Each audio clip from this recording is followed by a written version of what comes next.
OC একটা প্রতিক্রিয়া দিচ্ছেন এবং সেখানে বলছেন যে না আমাদের আপত্তির বিষয় সেরকম নয়, কিন্তু মানে কতগুলো কোয়েশ্চেন তিনি এখনো জিয়ে রাখছেন। আবার তার পরিবারের মানে পার্থ সৌম্যজিতের পরিবারের তরফ থেকে অর্ণবের পিএইচডি নিয়ে নানা প্রশ্ন তোলা হচ্ছে। আজকে কোনো জায়গাতে দাঁড়িয়ে রয়েছে বা কি পরবর্তী পদক্ষেপ নেবে অর্ণব? দেখুন, এই বিষয়টা তো সম্পূর্ণ তাদের বিষয়। আমাদের একটা খুব স্পষ্ট বক্তব্য, যেটা হচ্ছে যে অর্ণব দাম মাওবাদী অভিযোগে অভিযুক্ত এবং তার সাজা হয়েছে। তিনি কারাবন্দী এবং সেখান থেকে তিনি আবার হাইকোর্টে আবেদন করেছেন। এবার হিংসার রাজনীতি সমর্থন করি না, হত্যার রাজনীতির বিরোধী। কেউ আমরা হত্যার রাজনীতি পছন্দ করি না। এবার যাদের হত্যার দায় অর্ণবের উপর রয়েছে সেটা আইনের বিষয়। আমরা কিন্তু কেউ অর্ণবকে আইনে ছেড়ে দেয়া হোক, মুক্তি দেয়া হোক, এই কথা আমরা কেউ বলছি না। সেটা আদালতের বিচারাধীন। যদি সত্যই অন্যায় করে থাকেন, হত্যার সঙ্গে জড়িত থাকেন, সেটা তো আদালত যা দেবেন তাই। অর্ণব তো এখনো রয়েছেন কারাবন্দী। এখন প্রশ্নটা হচ্ছে, কারা জীবনে থেকে যদি কেউ উত্তরণের জন্য, মূল স্রোতে ফেরার লক্ষ্যে, উচ্চশিক্ষার জন্য কারা জীবনে থেকেও পড়াশুনো করতে চায়, এগোতে চায়, নিজের যোগ্যতা প্রমাণ করে একেবারে পিএইচডির দরজায় বসে আছে, যোগ্যতম বলে প্রমাণ করে দিয়েছে, সেখানে তার আইনি যে শাস্তি, যেটা আদালত দেবে, বিচার ব্যবস্থা দেবে, সে কারাবাসে থাকবে, এইটা আইনের বিষয়, এর মধ্যে আমরা কেউ ঢুকছি না। কিন্তু কারাবাসে থেকেও যদি কেউ যোগ্যতার প্রমাণ দিয়ে পিএইচডি করতে পারে, তাহলে তো অন্ধকারের মধ্যে একটা রূপলি রেখা দেখা যেতে পারে। এটাও তো একটা নজির হতে পারে। কত বছর আগে কেউ যদি বিভ্রান্তি ক্রমে কোনো বিতর্কিত বা ভুল পথে গিয়ে কোনো একটা ঘটনায় জড়িয়ে পড়ে, বা ঘটিয়ে থাকে বা না ঘটিয়ে থাকে, আইন দেখবে সেটা। কিন্তু কারাবাসে তো সে রয়েছে, অর্থাৎ তার সাজা তো চলছে। তার মধ্যে থেকে যদি সে করতে পারে, যাদের কোনো আত্মীয় বিয়োগ হয়েছেন, পুত্র বিয়োগ হয়েছে, নিকটাত্মীয় বিয়োগ হয়েছে, তাদের আবেগ, তাদের প্রতি আমরা পরিপূর্ণভাবে সহমর্মী, কারণ জীবন গিয়েছে। কিন্তু কত বছর আগের যে ঘটনা ঘটেছে, তার পরিপ্রেক্ষিতে অর্ণব জেলে থাকতে থাকতে যদি পিএইচডি করতে চায় এবং আগের যে ঘটনার ক্রমে তিনি যুক্ত, সেখান থেকে বেরিয়ে মূল স্রোতে ফিরতে চান, সেটা তো আইনের পথে চলবে। তিনি কারাগারে থাকবেন, কি শাস্তি, কতদিন শাস্তি, সেগুলো তো আইনের বিষয়। আমরা কেউ তার মানে কারামুক্তির কথা বলছি না, আমরা বলছি কারাবাসে থেকেই যদি পিএইচডিতে যোগ্যতম বলে প্রমাণ করতে পারেন, তাহলে পিএইচডিটা তাকে করতে দিতে হবে।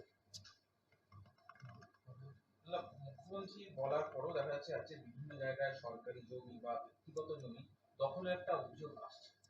না, কিছু সরকারি জমি কিছু বেদখল হয়েছিল বলেই তো মুখ্যমন্ত্রীর কাছে রিপোর্ট এসেছিল। মুখ্যমন্ত্রী সেগুলো বলেছেন, কড়া ব্যবস্থা নিতে বলেছেন। তারপরে নতুন করে দখল হচ্ছে এরকম কোনো ঘটনা ঘটেনি। যে ঘটনাগুলোর জন্য অভিযোগগুলো এসেছিল সেগুলো নিয়েই বিতর্ক বা সেগুলো দখলমুক্তি করার প্রক্রিয়া শুরু হয়েছে, সেই কাজগুলো চলছে। মুখ্যমন্ত্রী কড়া ব্যবস্থা নিয়েছেন এবং তারপরে নতুন করে কোনো এ ধরনের কোনো ঘটনা ঘটেনি। মুখ্যমন্ত্রীর কাছে অভিযোগগুলো এসেছিল বলেই তো মুখ্যমন্ত্রী ব্যবস্থা নিয়েছেন।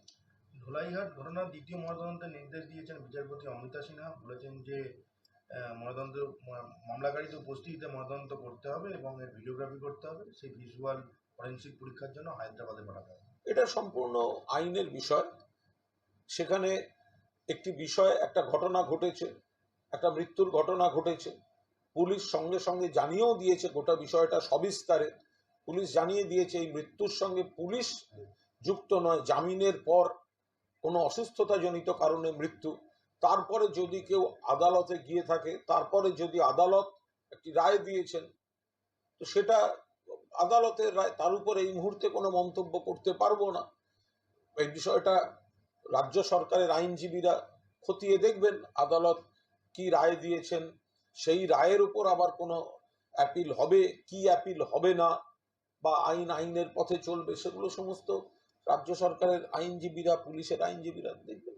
আরএসএস মুখপাত্র স্বস্তিকায় একটা লেখা রয়েছে যেখানে বলা হচ্ছে যে প্রয়োজনে অভিষেক বধ নাটকেও হাত কাঁপবে না মমতা।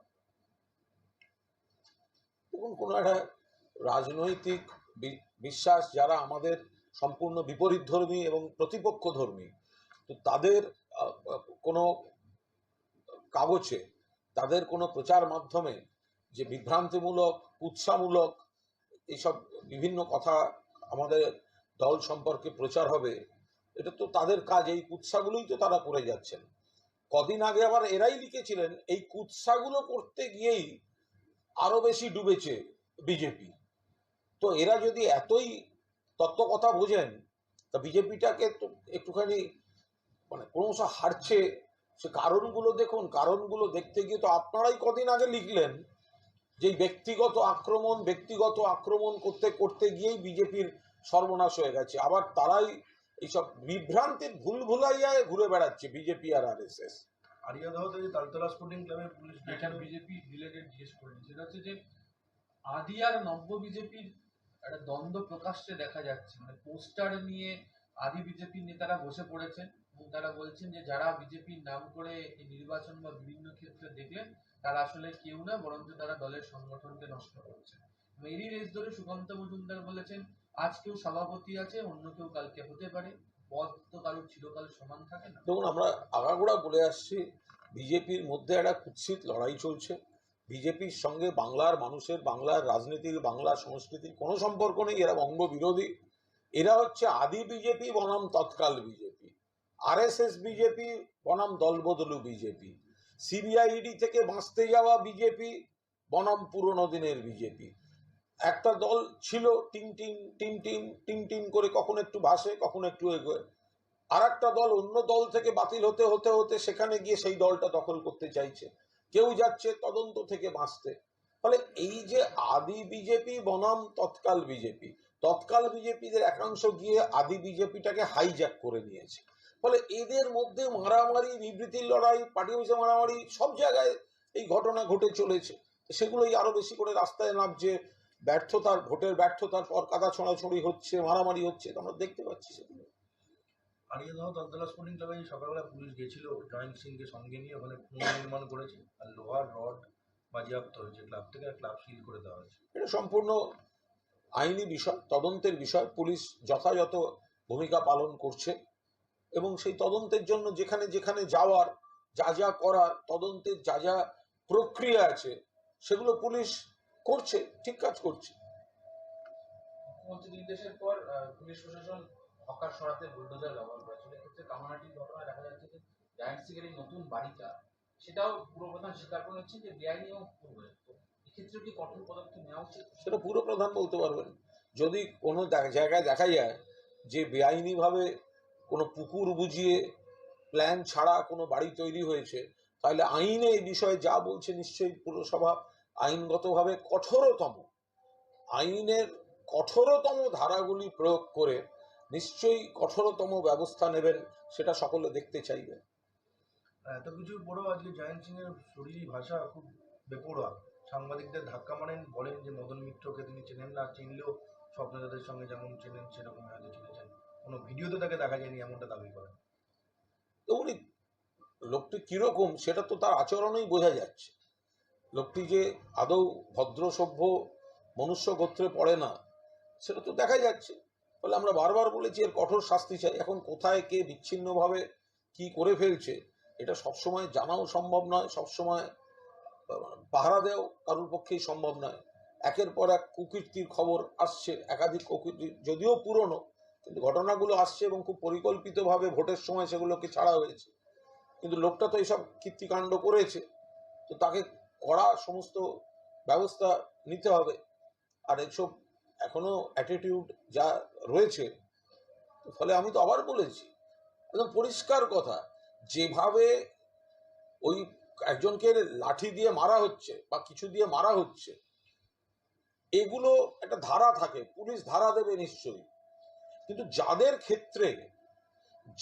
ক্ষেত্রে এই গুন্ডাগিরি দাদাগিরি মারতে দেখা যাবে প্রমাণিত, যাদের ক্ষেত্রে ভিডিওয়ে দেখা যাবে, ফোনের ভিডিও বা আপনাদের কারোর কোনো ভিডিওয়ে দেখা যাবে যে সে এত বড় দাদাগিরি করছে, সে মারছে এবং সেগুলো আবার তুলে রাখছে ছবিতে, তাহলে পুলিশের উচিত ধারা দেওয়ার আগে তাদেরকে ওইভাবে পিটিয়ে সেই ভিডিওটা রিলিজ করে দেয়া। মানুষ দুহাত তুলে পুলিশকে সমর্থন করবে। যারা এই কাণ্ডগুলো করেছে যে এত দাদাগিরি, আমি মারবো সেটা আবার ছবি তুলে রাখবো, তা একটা মারের কতদিন জেলে থাকবে, কোন ধারায় দেবে? যে ধারাগুলো হবে 14 দিন 28 দিন বেরিয়ে যাবে। যারা ছবি তুলে রেখে মারছে, এত বড় দাদাগিরি, এত বড় অসভ্যতা, তাদেরকে পুলিশ সমানভাবে পিটিয়ে ভিডিওটা ছেড়ে দিক। মানুষ এখন দুহাত তুলে পুলিশকে সমর্থন করবেন। আইনে আছে কি নেই এসব পরে দেখা যাবে। সিপিএম জমানায় যে একের পর এক গণহত্যা পিটিয়ে মৃত্যু হতো, অন্য রাজ্যে বিজেপির জমানায় যেগুলো চলছে বাংলায় চলে না, কমে আসছে। একটা দুটো ক্ষেত্রে যে দাদাগিরি দেখা যাচ্ছে একদম সমূলে তুলে ফেলে দেওয়া উচিত। মুখ্যমন্ত্রী মমতা বন্দ্যোপাধ্যায় পুলিশকে পূর্ণ স্বাধীনতা দিয়ে রেখেছেন। কোচবিহার আসন আপনারা জিতেছেন লোকসভায়, তো সেখানে মাথা ভাঙাতে একটি ঘটনা দেখা যাচ্ছে, ফের মহিলা আক্রান্ত এবং বিরোধী মানে বিশেষ করে বিজেপি বলছে এটাই তো অবস্থা। এগুলো সব হাস্যকর ব্যাপার। এখন গ্রামে কোথায় একটা গাছ নিয়ে কাল মারামারি হয়েছে দুটো পরিবারের, কার জমির এপাশের পথ দিয়ে ওপাশে কে হেঁটে যাচ্ছে সেখানে দুটো ফ্যামিলির মারামারি হয়েছে। এগুলোকে যদি কেউ পোস্ট পোল আছে, গ্রামে কেউ না কেউ এ তৃণমূল করে, ও অমুক দল করে, ও তমুক দল করে, হচ্ছে একেবারে অন্য কারণে, হচ্ছে হয়তো একদম পারিবারিক বিবাদ, শরিকি বিবাদ, আর দাঁড় করিয়ে দেওয়া হচ্ছে এখন একটা হুজুগে পড়ে। তৃণমূল করেছে, অমুক করেছে, পোস্ট পোল ভোটের পরে হয়েছে। ভোটের পরে জল নিয়ে মারামারি হতে পারবে না, তাহলে পোস্ট পোল। ভোটের পরে গাছ কাটা নিয়ে মারামারি হতে পারবে না, তাহলে হচ্ছে পোস্ট পোল ভায়োলেন্স। ফলে এগুলো একটা গাঁজাখড়ি গপ্প তৈরি করে তৃণমূলের গায়ে কালি দেওয়ার চেষ্টা হচ্ছে। যে ঘটনাগুলি ঘটছে সেই ঘটনাগুলি